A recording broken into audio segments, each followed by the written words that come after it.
Bonjour, je suis Hakim Lalem et je vous propose ma chronique du mercredi 2 août 2023. Elle s'intitule « Le quatrième groupe ». Le monde est tout de même bizarre. Non, je ne vais pas faire mon farouche, ni mon petit prince qui débarque sur cette terre inconnue et qui demande, en plus de lui dessiner un mouton, qu'on lui explique les mœurs étranges de ce caillou. Mais tout de même, je n'en démords pas. Ce monde est bizarre. En gros, et même grossièrement, il est composé de deux blocs. Le bloc de ceux qui donnent ordre à l'autre bloc de se conformer à la légalité internationale, de respecter les processus démocratiques. Et bien évidemment, le second bloc, qui est visé par l'injonction, qui doit se conformer à ce qu'a édicté le premier bloc, le fameux cahier des charges sacré. Ouais, je l'admets volontiers, faut tout de même réussir à caser un troisième bloc, sinon il y a risque de schizophrénie pour plusieurs pays, dont le nôtre. Appelons-le, Yassidi, le bloc de ceux qui flirtent avec les gouttes de pluie. Hop, une fois là, hop, une fois là-bas, hip hop, pourquoi pas un pied là, l'autre là-bas et le tronc au milieu en équilibre précaire. En l'état actuel de mes connaissances, ma science est incapable de dire combien de temps durera encore ce troisième groupe fluctuant. C'est embêtant pour l'avenir, notre avenir, mais c'est comme ça. Donc, nous en sommes là avec ce système binaire. Ceux qui ordonnent et ceux à qui on ordonne.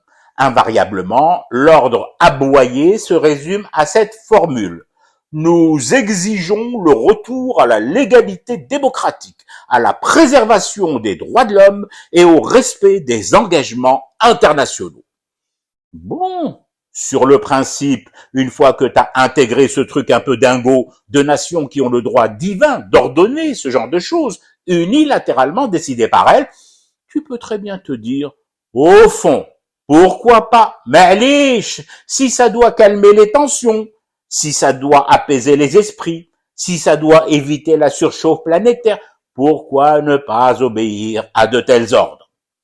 Sauf que, eh oui, je sais que vous l'attendiez, le sauf que, c'est principalement pour ce sauf que nous nous retrouvons aussi nombreux tous les matins à ce rendez-vous des fumeurs de thé. Donc, je reprends à sauf que.